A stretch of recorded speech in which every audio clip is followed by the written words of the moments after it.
Mas siapa? Saya Rafsan Jani, Mas. Senjani ya? Ha-ha. Saya Raffi mas. Oke siap Mas Siap. Raffi, salam kenal. Salam kenal Rahayu Mas Anjani.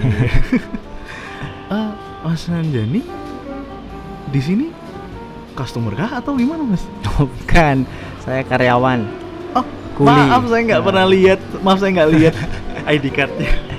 Makanya sengaja saya pakai ID card. Oh, Ini kan salah satu bentuk branding ya. bentuk branding ya. Cuma nggak semua orang pakai ya mas. Kalau Indian. Hampir semua staff sih pakai ya, Hampir semua pasti. staff. Karena ini identitas juga kan. Biar punya apa? Biar ada pembeda antara pengunjung sama staff. Pasti. Kalau misalkan ini kita ngomongin ideologis nih mas. Aslinya tuh ideologis gimana sih mas? Ideologis Ceritanya ya. tuh gimana kok tiba-tiba muncul kita lagi suang nih tiba-tiba keluar bikin ideologis aja yuk kan nggak mungkin kan pasti ada step by stepnya di awal. Ya. Jadi waktu develop ideologis ya itu ya pasti disengaja ya, nggak mungkin nggak disengaja atau kayak iseng gitu kan. Investasinya juga lumayan nih ya, dengan building yang segede ini ya pasti investasinya pasti gede ya, makanya pasti disengaja. Kita ada riset juga. Jadi cerita mulanya itu founder kami penasaran sama industri bisnis tempat nongkrong, kafe, resto yang sepertinya itu kayak ada pergeseran behavior pelanggan gitu nggak sih?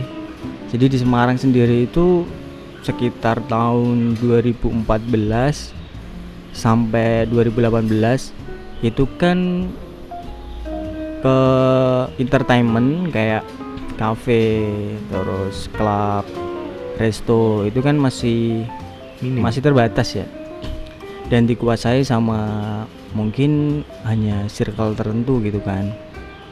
Kemudian behaviornya juga masih apa ya, kayak orang tuh masih bangga aja gitu di Semarang dengan bir gitu kan, terus kafe yang menyuguhin makanan-makanan yang namanya aneh-aneh gitu kan, terus kayak fusion yang nggak tahu entah itu dari Thailand dari mana, itu kan kayaknya lagi ngetren banget itu kan di tahun segitu.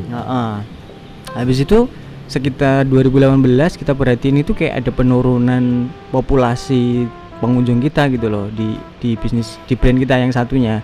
Jadi sebenarnya sebelum kita punya ideologis sebenarnya kita udah lama di F&B. Ada brand satu lagi ya, cukup populer juga, brand cafe. Identitasnya resto sama beer garden ya. Nah di sana cukup ngehits dari dulu sampai sekarang itu. Titik balik seseorang pasti pernah ke situ. Kalau di Semarang kayak gitu ya. Itu brandingnya salah satu company holding dari ideologi itu. Banyak memori terekam di sana. Iya, itu banyak orang ngomong kayak gitu sih ya, dengan karakter Mr. Krebo ya, Mr. Krebonya itu logonya kan ikonnya Krebo gitu kan. Nah, itu kan cuman segmennya beda kan. Habis itu ada penurunan populasi. Setelah kita coba keluar, kita benchmark. Waktu itu ada kok sekarang orang lebih banyak punya budaya ngopi ya, lifestyle ngopi ya itu loh. Perasaan kopi di Indonesia itu zaman nenek moyang kita udah jadi behavior gitu loh, udah jadi budaya gitu kan. Kenapa sekarang baru ngehits gitu loh? Perasaan di tempat asal saya di Jawa Timur ngopi, nongkrong di warung kopi itu 3 kali sehari itu udah kewajiban gitu kan. Kenapa di Semarang baru gitu kan? Ternyata kemasannya yang berbeda, value-nya, vibe-nya, ambience-nya itu ternyata udah beda gitu loh. Ngopi zaman saya kecil gitu kan, ngumpul sama petani, ngomongin pupuk, ngomongin bibit tanaman gitu kan. Yeah. Sekarang kalau ada teman ngomong tuh cangkruan. Cangkruannya ngobrol kayak tentang ini gitu loh, tentang pertanian gitu kan, sama ngerasani tonggo pasti kan. Gitu. Nah, behavior itu sekarang ngetren lagi di era generasi Z gitu loh. Kayak Mas Raffi misalnya kan, kayaknya itu suatu hal yang prestis gitu kan, sesuatu yang membanggakan kalau bisa nongkrong eksis di coffee shop gitu kan. Ya kita bilangnya coffee shop ya, karena udah scale up kayaknya. Kalau ngomong warkop kan kayaknya terlalu vintage ya, ngeliatin kalau saya udah usianya lumayan. Tapi ada loh Mas Warkop di Semarang yang yoi juga. Ada juga. Cuma Tapi tetap kemasannya dan behavior atau vibe-nya tetap kekinian kan. Betul. Nah, selain itu salah satu benchmark kita pasar, survei market kita. Survei market kita yang kedua adalah ternyata perkembangan bisnis ekonomi di Semarang itu drastis Mas meningkat dengan pemerintahan yang sekarang, apalagi penggenjotan ya istilahnya ya. Iya, per kapitanya dan sebagainya dan penggelondongan dan pembangunan di mana-mana. Wah, ngeri. Percepatannya luar biasa dibandingkan ya kota-kota lain. Karena saya lihat datanya banyak penghargaan loh kota Semarang. Ya, wah, serem kota Semarang. Semarang itu diam menghanyutkan tapi tiba-tiba dapat penghargaan apa. Adiwiyata Mandiri, terus ada yang dari ASEAN juga dapat dan sebagainya lah gitu. Nah, itu yang membuat akhirnya kebutuhan akan industri coworking atau tempat kerja yang casual, nggak melulu ngomongin office ya, atau kegiatan meeting yang boring gitu kan, yang formal gitu kan, itu berkembang gitu loh di Semarang. Terus kita juga benchmark, ada juga tempat yang udah nyediain spesialis coworking space gitu. Nah, ideologis lahir di antara dua kebutuhan tersebut ceritanya. Oke, ini berarti bisa dikatakan ideologis tuh coworking juga iya, resto cafe pun juga iya. Resto masuk nggak Mas? Resto enggak, jadi kita lebih bicara tentang value ya, lebih bicara tentang persepsi dan positioning gitu kan. Kita nggak bicara tentang produk ya, karena secara jujur aja ideologis nggak punya produk. Jadi kalau kita perhatiin, kalau di depan tadi ada banyak brand, ada 2 brand ya khusus untuk produk. Itu yang pertama People's Warung tuh yang nyediain makanan, itu brand sendiri. Kemudian yang nyediain produk beverage-nya, kopi, itu ada Forestry. Nah, ini franchise dari Jakarta. Kita juga beli master franchise untuk Semarang, kita injek di ideologis gitu. Jadi ideologis sebenarnya lebih ke space aja gitu. Oke, berarti nama ideologis itu aslinya cuma nama space ya Mas? Space. Kalau misalkan sederhananya itu ada yang buka warung di dalam. Nah, jadi kalau bahasa umumnya ya, bahasa sederhananya mungkin kayak mall gitu kan. Jadi terdiri dari merchant dengan banyak brand gitu kan. Tapi fungsinya mall adalah marketplace kan, tempat belanja. Ideologis itu fungsinya atau DNA-nya adalah working atau casual working space plus social life atau social space. Makanya tagline kita adalah work life balance. Kemudian untuk tagline brand kita itu me and social space. Nah, me itu mewakili persona atau profil orang yang produktif, kreatif, kayak Mas Raffi dan teman-teman integral ini yang suka bikin konten, suka bikin bisnis kreatif, kayak gitu-gitu, tapi nggak kantor gitu loh, nggak punya official yang tetap formal, yang konvensional, karena mobile, dinamis, karena itu yang men-trigger orang untuk produktif dan kreatif. Itu makanya me itu mewakili itu. Lalu social space itu artinya kita juga welcome buat orang-orang yang sebatas pengen kongko, family time, bahkan pacaran pun nggak apa-apa gitu loh, mau main. Makanya kita juga bangun vibe-nya itu ada 2 vibe di ideologis. Dari pagi jam 10 kita open sampai jam 6 sore, itu vibe-nya itu kita buat kayak orang yang fokus buat kerja aja gitu. Makanya kalau diperhatiin nanti banyak orang manfaatin ruang ideologis ini buat kerja, nugas, kuliah online dan lain-lain. Tapi giliran udah nanti jam 4 up tuh, nah isinya orang ini Mas, outfitan gitu-gitu kan, nongkrong, main kartu. Ada pergeseran. Iya. Pergeseran. Itu kita sesuaiin, kayak misalnya yang sederhana aja kayak playlist lah. Playlist yang kita putar di ideologis. Saat jam-jam segini nih, pagi kayak gini, ya kita bangun playlistnya itu yang mendukung orang udah untuk lebih fokus gitu, lebih fokus buat kerja, nugas, terus meeting santai, bangun wacana lah. Banyak orang kan orang Indonesia kan sukanya bangun wacana ya. Realisasinya kan 0,0. Realisasinya kapan-kapan. Ya, tapi paling enggak itu bagus sih. Para tokoh-tokoh pembangun bapak bangsa kita juga banyak berwacana. cuman kan eksekusi juga. Nah jeleknya kita nggak niru itu gitu loh. Wacananya ditiru, wacananya ditiru, realisasinya kapan-kapan tadi. Itu sih. Oke. Kalau misalkan dari yang tadi Mas Anjani ceritakan kan, ideologi itu udah di-create sedetail itu tentang klasifikasi dan sebagainya. Untuk ongoing sekarang itu apakah sudah terlihat Mas? Sampai sekarang indeksnya tuh benar-benar ini udah clicking nih sama marketnya. Kan kita bisa lihat misalnya kita di industri itu ada yang satu tempat yang dia kadang segmentasi marketnya tuh masih meraba. Meskipun sebelumnya dia udah mendalamkan segmentasinya dan waktu di-create dan dieksekusi pas running tidak sesuai. Itu 1, 2, 3, 4 industri pasti pernah mengalami seperti itu. Pasti Mas. Jadi sama ideologi juga ngalamin fase itu ya. Pertama kali kita launching karena brand baru, kemudian DNA value-nya juga belum banyak yang tahu, bahkan belum ada yang tahu ya, karena kita baru lahir. Ya pasti kita aktivasi. Ada cerita lucu sih waktu kita aktivasi. Jadi buat teman-teman yang pengen tahu ideologis itu, kita sengaja launching itu di tanggal cantik ya, di bulan Oktober, tanggal 10 bulan 10 2020, jam 10 lewat 10 banyak ceritanya. Orang jadian tuh Mas. Iya. Ya sebenarnya itu gimmick ya.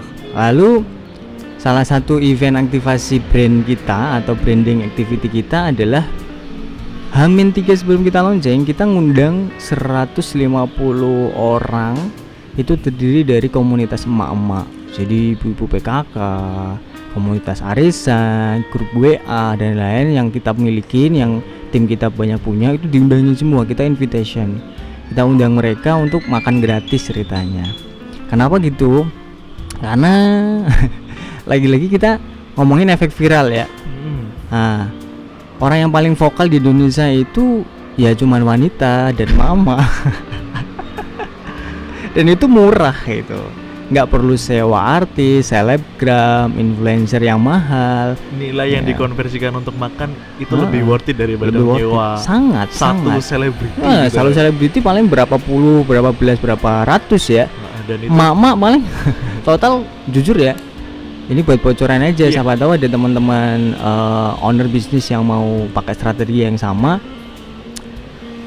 Total kita cuma ngeluarin biaya itu untuk 150 orang itu sekitar 7 jutaan kok.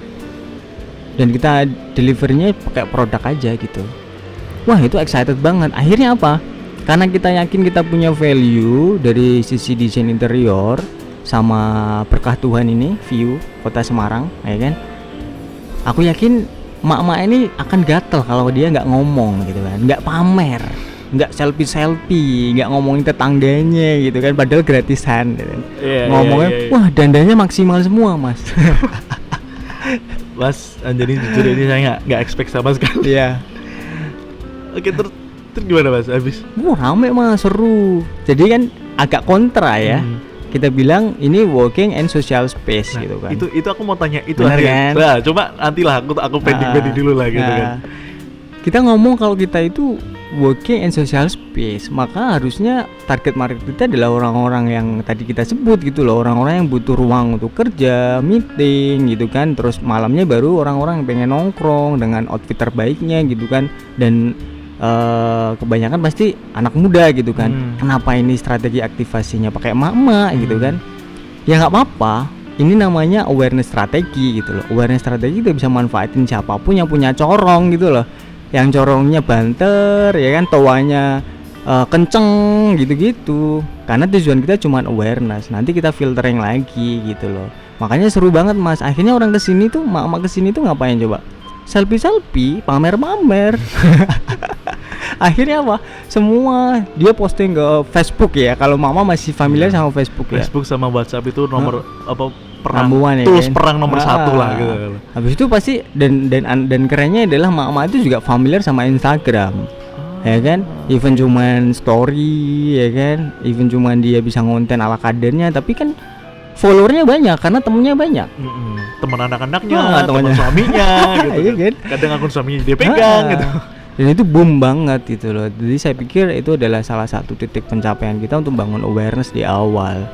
Ada resikonya adalah sebulan pertama kita kacau operation ya, karena yang datang akhirnya tetap mak-mak lagi gitu loh, dengan dandanan yang maksimal, dan datang ke sini cuma tujuannya selfie, pamer gitu-gitu. Komplain juga, kenapa? Karena ideologis sistem operasinya adalah self service gitu kan. Iya. Wah, mereka datang pasti komplain, nggak dilayani ya kan, nggak ada pelayan yang datang, ini restoran apa, marah-marah semua, laporan dia ke sosmed dan lain sebagainya gitu kan. Semakin viral lagi kan, semakin provokatif lagi kan mereka. Ya udah selama 1 bulan, akhirnya orang karena banyak tahu, penasaran, kok kita api ya, kok kita lama-kelamaan spot selfie-nya keren-keren ya gitu, view kota Semarangnya nampak indah sekali di sana gitu kan. Ya udah akhirnya semua kalangan, semua biografis, tua muda, cewek cowok masuk semua penasaran. Dari situlah kita ngefilter, kita nunjukin ini loh, ideologis itu memang sejatinya adalah me and social space.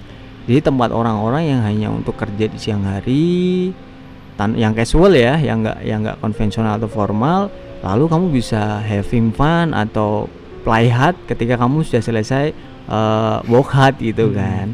Nah akhirnya ke filter sendiri. Sampai sekarang alhamdulillah orang udah bisa tahu gitu loh, fungsinya ideologis itu untuk apa. Ya untuk working kalau misalnya di siang hari, untuk social life di malam hari, itu udah kebaca sih gitu.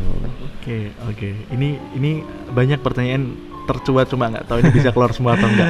Asli Mas. Inspirasi dari apa tuh Mas? Kayak aku kalau misalnya kita cerita dari efek viral itu, aku cerita salah satu. Aku keinget salah satu cerita dari tokoh inspiratif, Bapak pengusaha, Bapak influencer di Indonesia, almarhum Bob Sadino. Sadino, itu kayaknya pernah ada satu cerita tentang telur. Betul. Gimana dia menggunakan efek viral di tahun segitu, dia sudah mikir tentang itu. Iya. Dan aku nggak expect kalau Mas Anjani ini kok diinjek idenya di sini gitu. Iya, benar-benar. Segitu impactnya kah gitu loh. Karena kalau kita mikirkan nih Mas, saya masih perlu banyak belajar dan memang masih baru dan sebagainya. Di textbook mana yang pakai mak-mak sebagai influencer tuh, di textbook mana? Kita belajar dari brand, kita bahkan dari analisnya tuh banyak tuh use influencer, use hashtag, use ini, activation dan sebagainya. Ini pakai mak-mak loh. Itu inspirasi dari siapa? Inisiasi Mas Anjani atau gimana Mas, kok bisa muncul gitu loh? Enggak sih, itu sebenarnya udah banyak dipakai ya, terutama pas momen pemilu presiden kita juga kan pakai hal yang sama, bro. Ya kan, presiden kita juga ngumpulin massa juga pakai strategi yang sama gitu loh. Sebenarnya kalau yang kita pakai itu sama, sesuai textbook. Yang beda mungkin objeknya atau ikonnya aja. Intinya sama. Adalah orang yang bisa menginfluence. Influence itu nggak melulu ngomongin si orang terkenal ya, orang famous ya, atau let's say artis, public figure. Enggak. Influencer itu Mas Raffi gitu kan. Mas Raffi terkenal sebagai personal yang katakan lucu misalnya, dan punya banyak penggemar misalnya. Ya Mas Raffi jadi dikatakan influencer. Ketika Mas Raffi ngomong semua orang ketawa, dan itu memang apa ya namanya, core-nya Mas Raffi, ya Mas Raffi bisa menginfluence. Belum tentu kalau yang ngomong saya gitu kan, di teman-temannya Mas Raffi ketawa.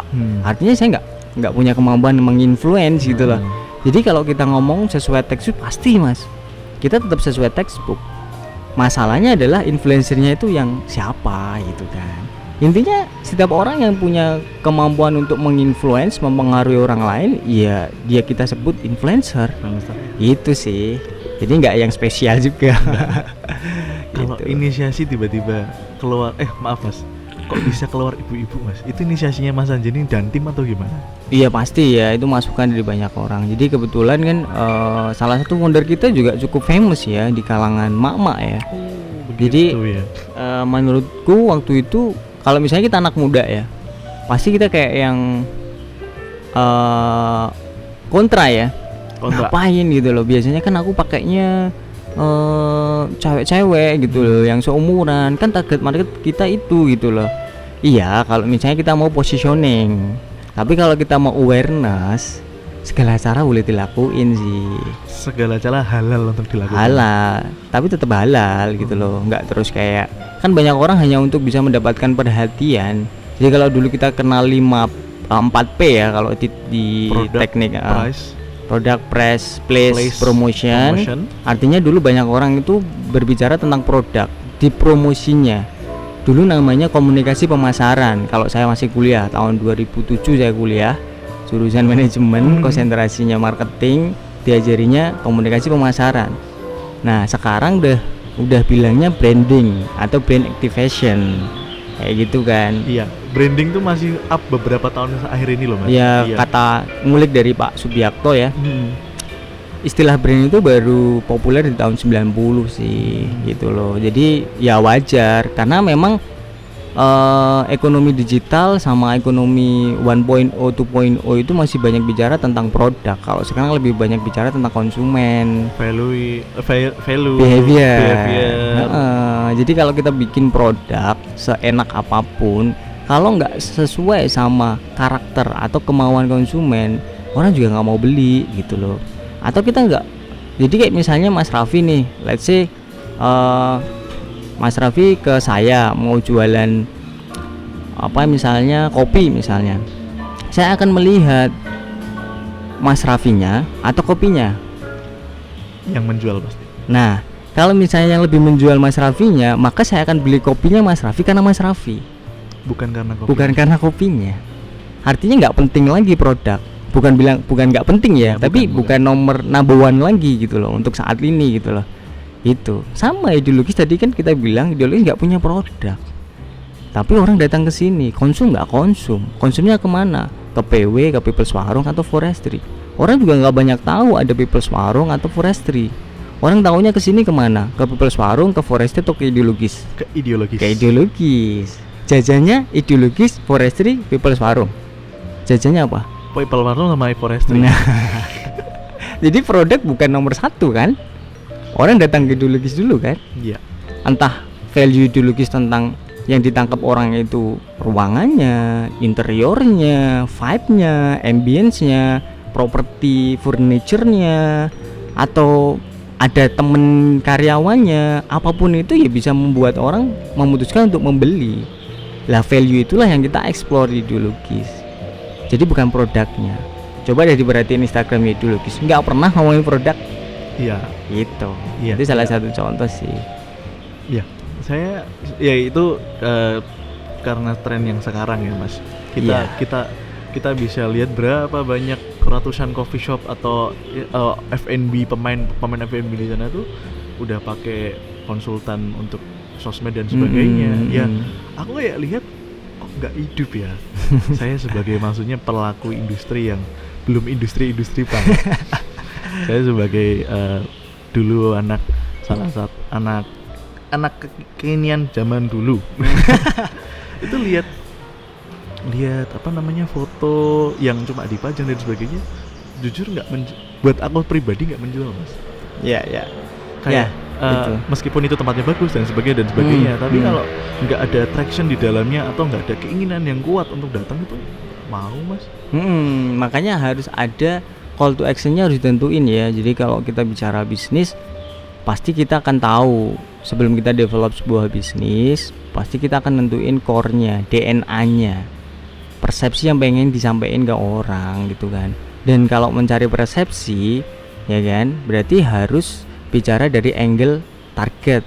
Siapa yang mau kita targetin, usia berapa, cewek cowok, area mana. Setelah itu kita akan nentuin apa yang disukai mereka. Setelah tahu apa yang disukai mereka, kita buat. Berarti kan kita bicara tentang angle siapa? Angle orang yang kita target kan? Iya. Konsumen kan? Fokus ke konsumen. Jadi nggak bikin produk dulu, terus ditawarin ke orang, ya pasti mendal. Bener gak sih? Kowe iki sopo? Emang enak. Emang enak. Baik kopi kono enak endi? Baik Starbucks enak endi misalnya. Karena belum ada reputasi, belum ada persepsi yang pernah dibangun di evoklis atau otak bawah sadar seseorang. Kalau dulu mah dikasih video makanan, dikasih foto minuman yang warna-warni, yang seger, yang apa, hidup dulu. Wah, kayak enak, pasti enak. Nggak peduli namanya apa, nggak peduli mereknya apa, logonya apa, nggak peduli. Yang penting ketok enak, ketok seger, wes regane murah, sikat orang. Oh sekarang enggak, orang nyatanya outfit emang dulu populer beli pakaian sampai harga jutaan. Belum kan? Belum. Sekarang yang dibeli apa? Brand. Nah, itu yang terjadi di Gojek kalau kita perhatiin ya. Kalau kita bicara Gojek asetnya sama Garuda banyakan mana sih, Mas? Gede Garuda dong. Ya, secara finansial ya. Secara Dia punya pesawat, satu pesawat harganya berapa? Operasionalnya udah berapa? Nah, Gojek punya apa, Mas? Motor? Nggak punya. Tapi dia punya Sistem. jutaan motor. Dia punya jutaan motor. Intangible asset ya kalau kita sebut ya. Dia punya, itu brand, value brandnya itu ngalahin aset fisiknya, Mas. Itu loh saking kerennya sebuah brand gitu kan. Kalau bangun bisnis itu melalui brand, ya kan, bangun value-nya, persepsinya, image-nya, citranya, akhirnya brand itu jadi gede, terkenal, famous ya kan, populer dan lain-lain. Lebih gede daripada fisik asetnya. Bener kan? Logika aja, Gojek cuma punya aplikasi, server. Tapi dia akhirnya punya motor sama mobil jutaan gratis, nggak beli, nggak kredit gitu loh, nggak kayak taksi apa itu yang biru itu, yang biru, itu kan banyak dan sebagainya. Kasihan kan akhirnya. Nah itulah era sekarang gitu loh. Memang lebih tricky, lebih menantang, apalagi buat generasi kita sekarang ya. Makanya kita harus scale up terus, harus banyak knowledge, terus menghargai perbedaan. Dalam dialog nggak boleh idealis, ideologis boleh, idealis nggak boleh. Ideologis boleh, idealis nggak boleh. Oke. Gitu. Masuk. Ya, karena dengan perbedaan ya kita bisa malah dapat yang lebih lebih amplifikatif gitu loh knowledge kita. Makanya kita bener tadi Mas Raffi sebelum kita naik tadi masuk, kita kan sempat ngobrol juga tentang bagaimana kita itu banyak insight loh dari lingkungan, keluarga, pertemanan. Akhirnya kita juga bingung kita itu mau jadi apa gitu kan. Terus kita bilang sometimes kamu bisa jadi somebody gitu kan. Ketika kamu sudah bisa memutuskan, oke, aku jadi Raffi yang seperti ini, bangun personal brand. Itu sih harus berani memutuskan dan menentukan ya high risk. Memang itu konsekuensi yang akan kita ambil. Benar. Nah itu ideologi juga adaptif ya. Ideologi itu selalu adaptif. Dari mulai riset, benchmark, kemudian kita evaluasi, kemudian kita juga ngikutin tren gitu kan. Ya akhirnya kita bisa ngebaca kebutuhan. Ternyata ya itu tadi kan, dari industri dan perekonomian Semarang yang meningkat, ideologis itu akhirnya lahir untuk memenuhi kebutuhan itu. Jadi ideologis lahir dari kebutuhan pelanggan, bukan menciptakan kebutuhan. Dari coffee shop dan co-working space kolaborasiin jadi sebuah ideologis. Makanya ideologis itu memposisikan dirinya sebagai co-working space dengan tagline me and social space. Yang keren lagi, kita trigger, kita aktivasi ideologis itu atau brand ideologis itu melalui filosofi work life balance gitu loh. Gitu. Kerja, hidup seimbang. Work life balance itu kan kalau definisi umum ya, orang itu ngitungnya kayak timbangan. Jadi antara yang kanan sama yang kiri itu harus imbang. Work life balance yang banyak dimengerti orang kayak gitu. Ideologis nggak kayak gitu. Yang dimaksud work life balance adalah kayak kita gini nih, kerja nggak sih? Kerja kan. Tapi kita hidup. Maksudnya kita senang dengan pekerjaan kita. Berarti antara pekerjaan yang kita lakuin sama kegiatan untuk menyenangkan kehidupan kita itu berjalan bersamaan. Akhirnya hidup kita balance gitu loh. Antara pekerjaan dan kesenangan itu balance. Bukan diukur berdasarkan waktu kerja 9 to 5 kerja terus sisanya buat macam-macam family time, istirahat dan lain. Enggak. Itu bukan work life balance. Gitu loh. Itu menyiksa diri. Template-nya menyiksa diri. Akhirnya capek gitu loh, ngeluh, capek kerja, nggak banyak waktu sama keluarga, nggak bisa menjalani hobi, kesenangan, kan kasihan. Karena definisi work life balance-nya salah gitu loh. Makanya ideologis pengen bantu atau pengen berbagi ke orang-orang kalau work life balance itu sebenarnya adalah kalau kamu bisa nyeimbangin antara pekerjaan dan kehidupan yang kamu harapkan, entah itu dimanapun ya, bahkan di tempat kerja. Kalau kamu menikmatin pekerjaanmu, artinya kamu hidup. Berarti hidupmu udah balance gitu, udah imbang. Itu sih. Jadi nggak harus diatur-atur waktu, nggak harus jam segini-gini, harus gini. Kamu harus jadi someone atau menjadi orang lain, nggak jadi somebody akhirnya. Cukup jadi somebody. Kayak teman-teman integral, kayak Mas Raffi. Ini kegiatan kerja nggak sih? Iya. Seneng juga nggak sih ngelakuin kayak gini? Seneng. Udah, hidup gak? Hidup. Ya udah, ini work life balance. Work life balance tuh kayak gini gitu. Gitu sih. Edukasi brandingnya dalam ya Mas ya. Alhamdulillah. Luar biasa. Alhamdulillah. Brandingnya gitu. Dari mau di segi segmen manapun tuh luar biasa, sekuat itu loh brand ideologis ternyata. Iya. Saya nggak ekspektasi loh Mas. Banyak yang bantuin Mas, banyak banget yang terlibat dalam proses pembangunan atau develop ideologis itu banyak banget. Itu tadi seperti yang saya bilang, kita tuh harus open minded gitu loh. Nggak usah idealis, ideologis aja gitu loh. Bener gak sih? Iya. Idealis itu nggak akan membuat kamu bahagia, jujur. Tapi kalau emang kamu bahagia, kamu udah ideologis sebenarnya, bukan idealis. Artinya ketika setiap kita punya pemikiran atau punya sudut pandang atau punya kiblat pemikiran, terus kamu menutup orang lain yang punya kiblat berbeda, itu kamu idealis. Menurutmu kamu bakalan punya hubungan gak sih sama orang itu? Enggak. Pasti enggak kan? Pasti enggak. So, buat apa kamu nggak punya hubungan sama orang lain? Emang kamu di dunia ini mau hidup sendiri? Padahal hidup itu kita singkat. Nah, itu masalahnya. Padahal kita diciptakan juga tujuannya untuk saling membutuhkan manusia satu dengan yang lain. Konsep sosial ya. Bener kan? Kalau di Islam sendiri sih ngajarin kayak gitu loh. Hablum minanas, hablum minallah, bener gak sih? Betul. Nah, artinya kita memang diminta atau memang diwajibkan untuk bersosial gitu loh. Jadi ngapain harus membatasi gitu kan? Boleh untuk membatasi atau mengcover diri kita dari lingkungan atau orang-orang yang toksik. Itu penting agar kita selamat. Nah, itu gak salah gitu loh. Tapi bukan berarti kamu gak open minded, demokratis aja gitu loh. Ambil yang mana yang benar, yang jelek ya udah gitu. Tanpa harus membenci, tanpa harus menjudge gitu. Dan tanpa harus menjauh dan sebagainya. Gitu. Jadi kan itu pengalaman dan salah satu resources dalam mengambil decision. Bener banget. Itulah kenapa sampai akhirnya kita bisa menciptakan ideologis, karena kita nggak idealis gitu loh. Kalau kita idealis namanya pasti dialis. Ya kan? Untungnya namanya ideologis karena kita selalu berusaha untuk open minded, kolaborasi sama banyak orang, menerima masukan banyak orang. Akhirnya ya banyak strategi gitu loh, banyak cara, terus banyak tools juga, dibantuin juga. Energinya itu jadi gede gitu loh Mas.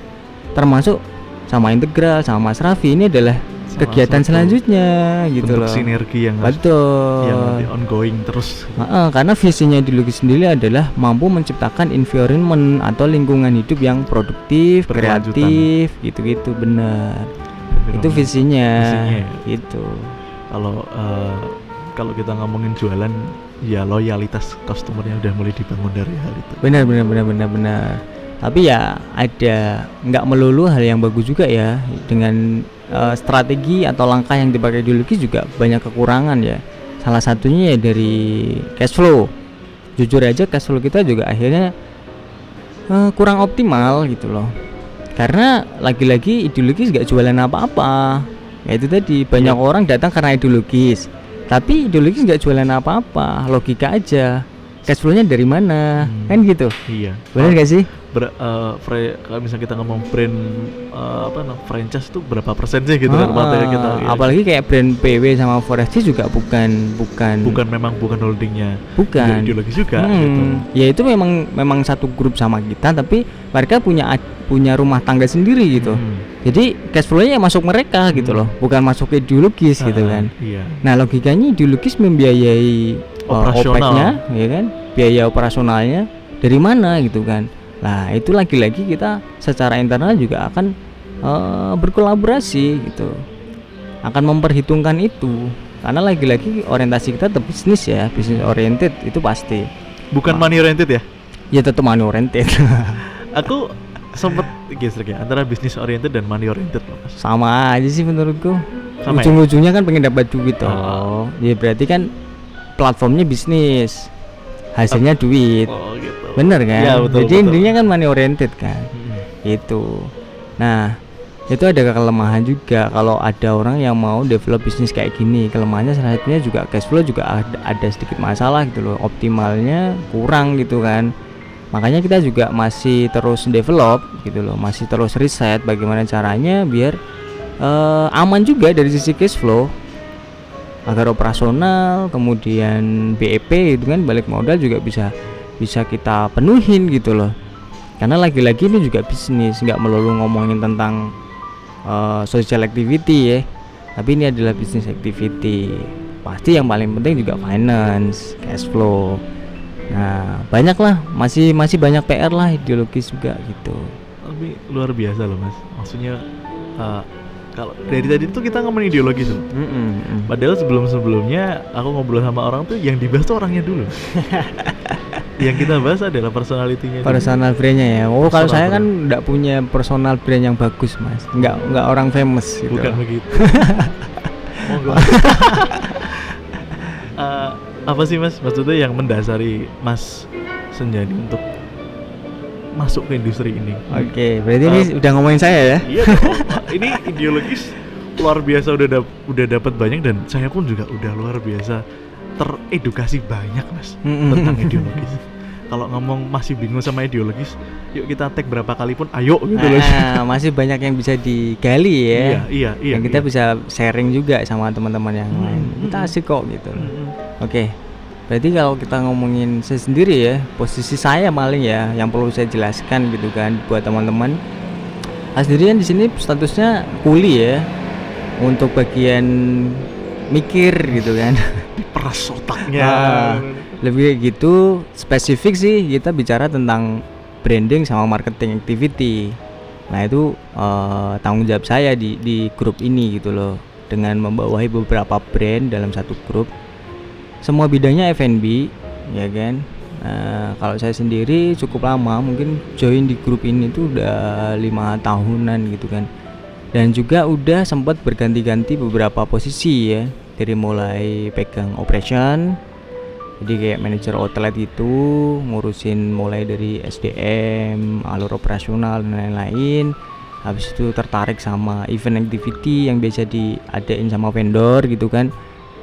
Terus aku belajar lagi. Kebetulan founder kita itu cukup mulia menurut saya, cukup bijaksana ketika saya mengajukan diri, Pak saya pengen sekolah dong gitu kan. Sekolah apa? Marketing sama branding gitu kan. Boleh gitu. Kenapa kamu tertarik? Ya siapa tahu kita punya divisi. Jadi waktu itu grup ini belum punya divisi marketing, tahu gak sih? Nggak punya perusahaan segede ini gitu kan, dengan outletnya yang banyak di penjuru kota Semarang dan gede-gede semua gitu kan, kapasitas ratusan orang, itu nggak punya divisi marketing gitu kan. Jadi kan saya agak galau gitu kan. Dan itu dirasain hampir semua tim operation gitu kan.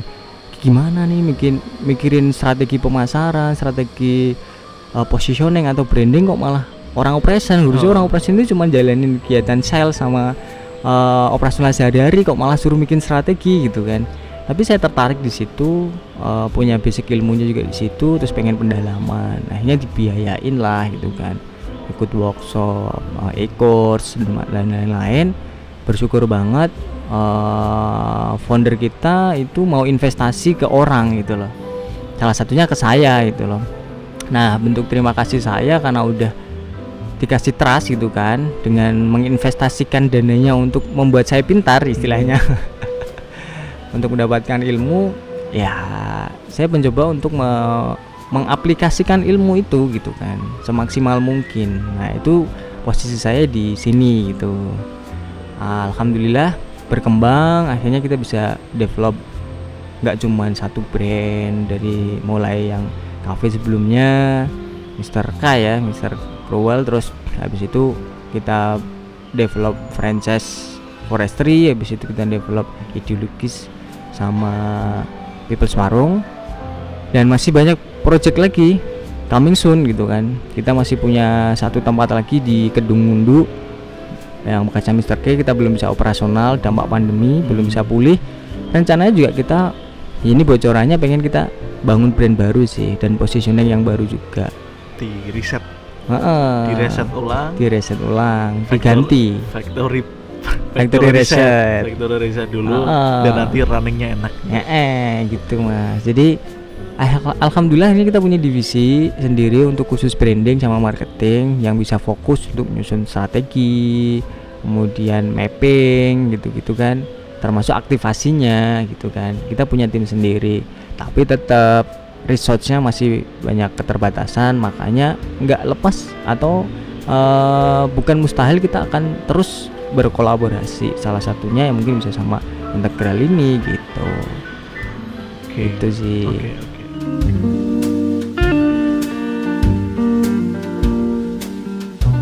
Yang bikin Mas Anjani tertarik sama dunia marketing branding itu apa sih Mas?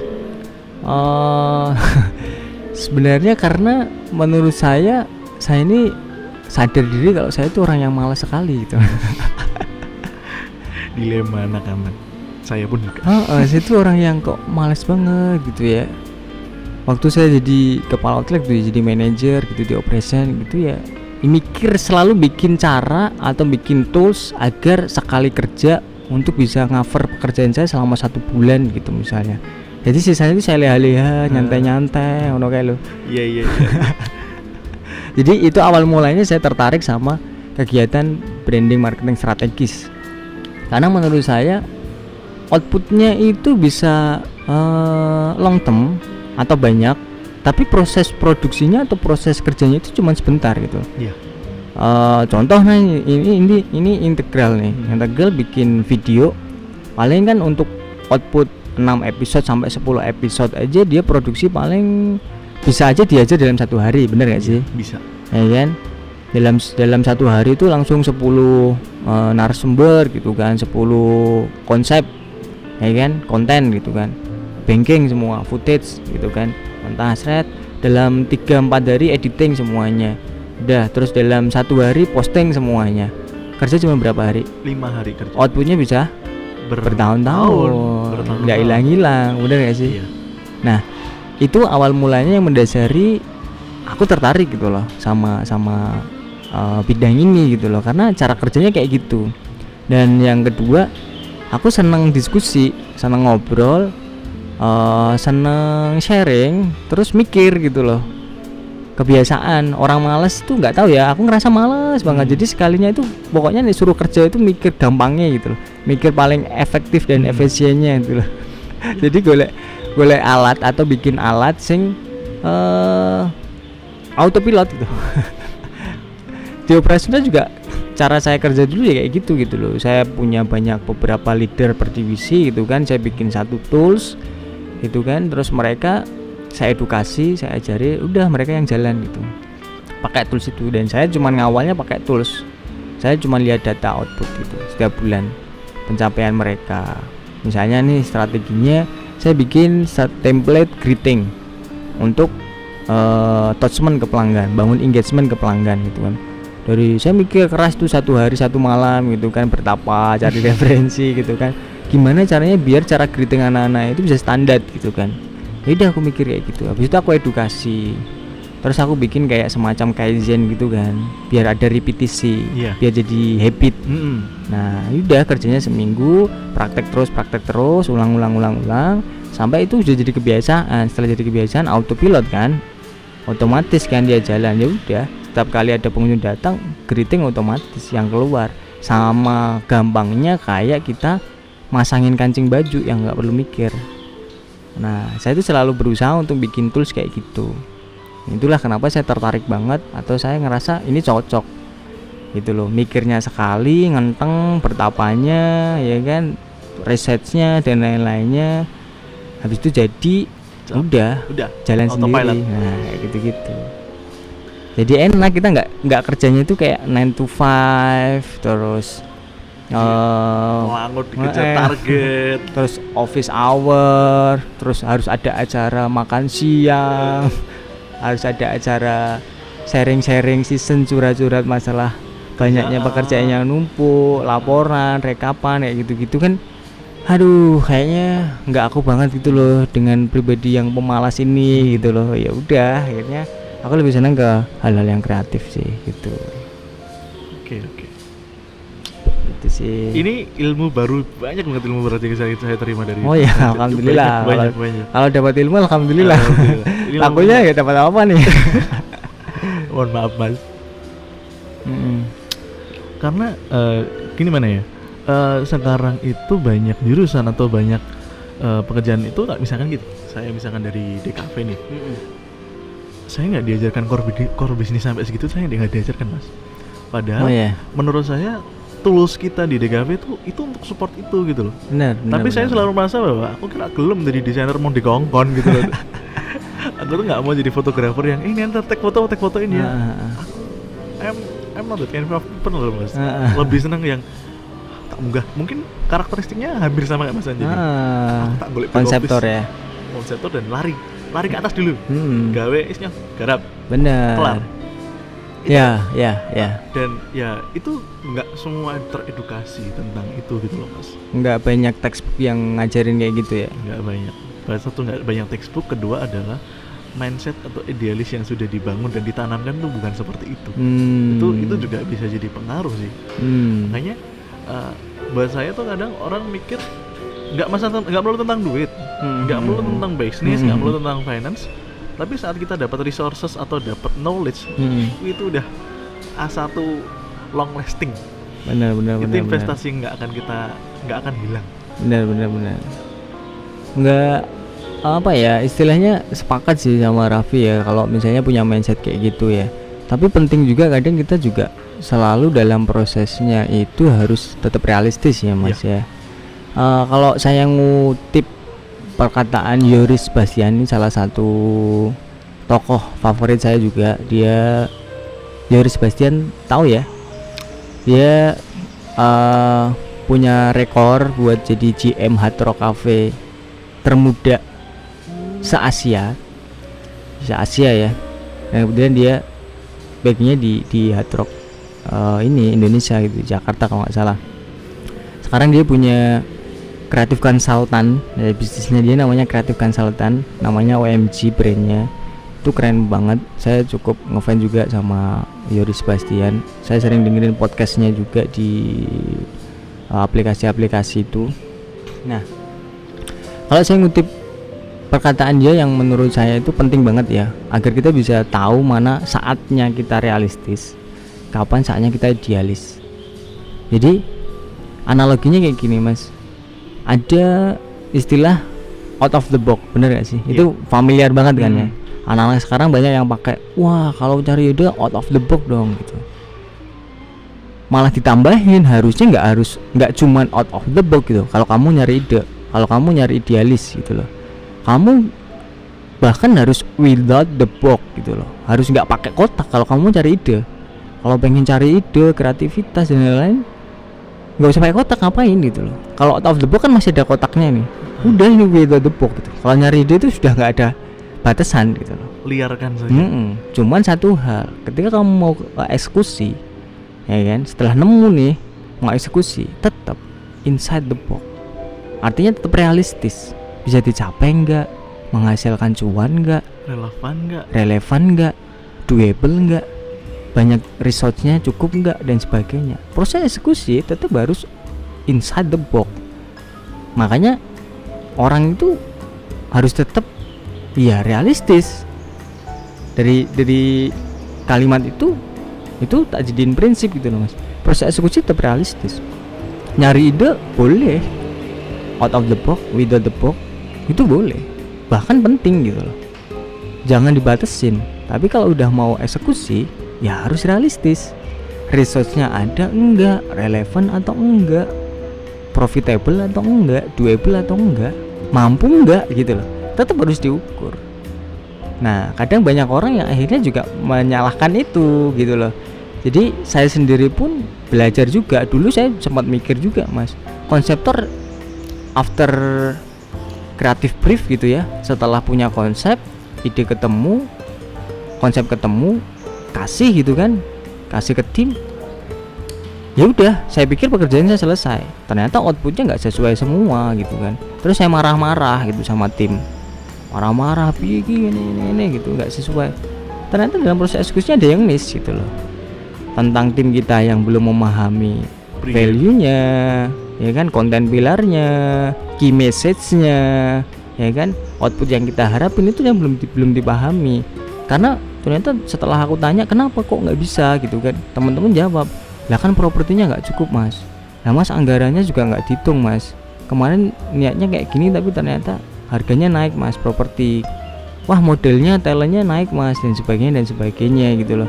Banyak hal dalam proses eksekusi itu perlu diukur, perlu direalistiskan gitu loh. Makanya kalau mikir itu boleh out of the box, with the box, tapi kalau dalam eksekusi tetap harus realistis. Kalau tadi Mas Raffi bilang nggak semuanya bicara tentang money, yes, tapi itu saat kita nyari ide, atau saat kita mau eksekusi something, maksud gak ya? Iya. Jadi kayak Mas Raffi mau jadi somebody, atau mau bangun personal brand, mau jadi apa, atau mau bangun bisnis apa boleh mas.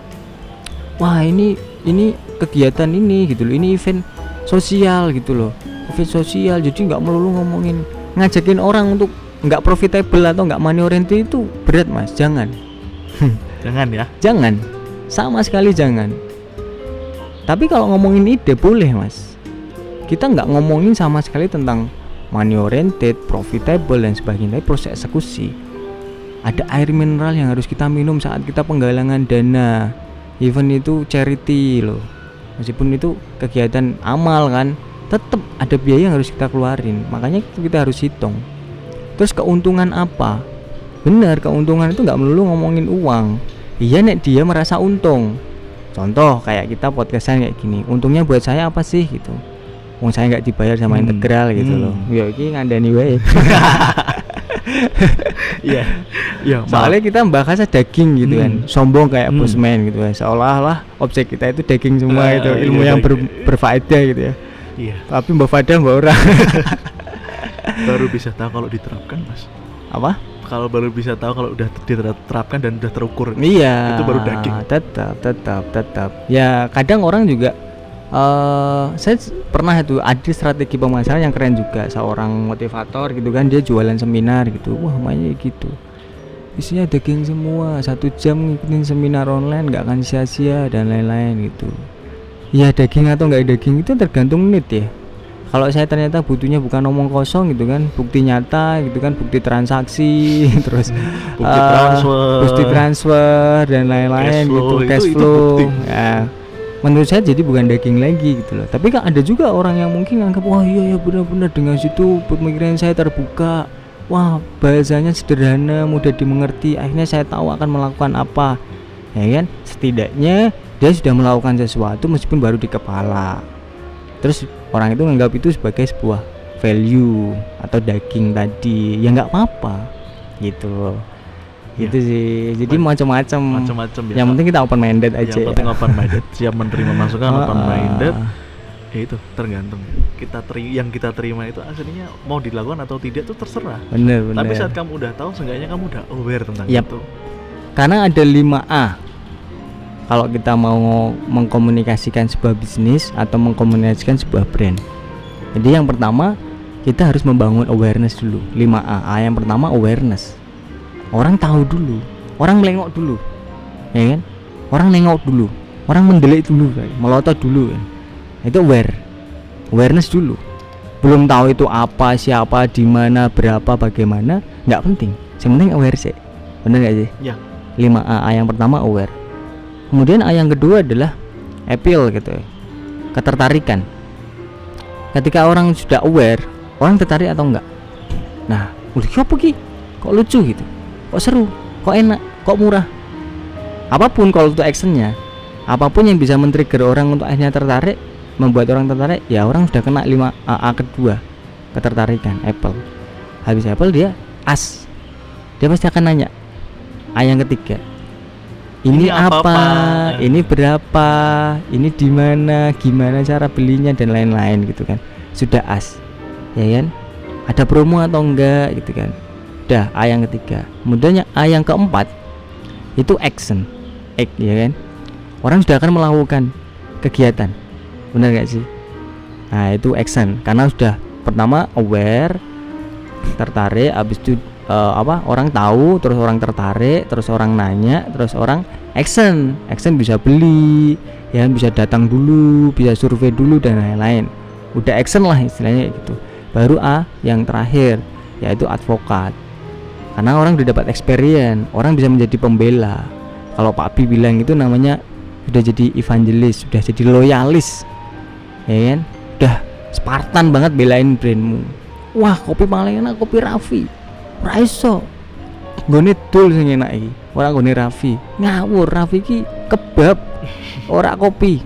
Loh, kamu belum tahu. Jadi dia udah berantem sendiri. Pelanggan kita udah berantem sendiri karena sudah loyal sama brand kita. Gitu. Jadi strategi yang sekarang dikembangin itu ya 5A. Kalau dulu 4P, sekarang 5A. Marketing mix dulu kan 4P kan. Kalau di marketing mix tapi masih sering dipakai. Iya. Kalau di saya 7P. Basic. 7P pengembangan. Tapi sekarang juga kurang relevan ya. Iya, itu malah saya lebih concern di 5A-nya, Mas. 5A. Sekarang 4.0, 5.0 itu udah ke 5A kayaknya. Dan itu sekarang dikembangin lagi jadi mungkin 10A ya. Aku juga nggak tahu, belum update gitu loh. Pakai 5A juga masih efektif gitu kan. Dulu waktu kuliah ya marketing mix itu untuk bauran pemasaran, komunikasi pemasaran, yo teori yang saya dapat itu. Sekarang ya sudah jarang pakai gitu loh. Pakainya yang baru. Iya, betul. Dan itu malah lebih relevan, Mas. Iya. Okay. Itu sih. Oke, ini waktu yang luar biasa sama Mas Anjani, Mas. Alhamdulillah. Satu pernyataan terakhir, Mas. Apa itu? Bagi teman-teman yang mungkin belum kesini dan belum merasakan apa sih kata-kata yang akan Mas Anjani sampaikan untuk mereka agar mereka datang ke situ. Oke, buat teman-teman yang mungkin punya kesempatan rezeki ya bisa nonton video kita ya.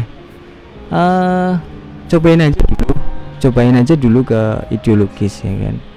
Ideologis itu Me and Social Space tadi kita bilang ini tempat yang nyaman buat teman-teman para konten kreator, digital company, atau mungkin karyawan atau profesional yang memang butuh ruang tempat yang nyaman buat casual working, ngomongin wacana, ngomongin project, ketemu klien, atau bahkan produksi konten di sini, monggo-monggo aja, silahkan. Tapi itu dibatasi sampai jam 6, dibatasinya nggak tegas ya. Kalau masih nyaman sampai closing monggo. Soalnya vibe-nya udah beda. Gilirannya kamu udah kerja keras seharian. Waktunya main-main. Jadi kalau udah jam 18.00 ke atas itu udah vibe-nya orang-orang untuk bersosial, udah hihi, main kartu dan lain-lain. Nah, itu ideologis work life balance. Ya, kayak gitulah. Thank you banget Mas Anjani. Sama-sama Mas Raffi. Thank you.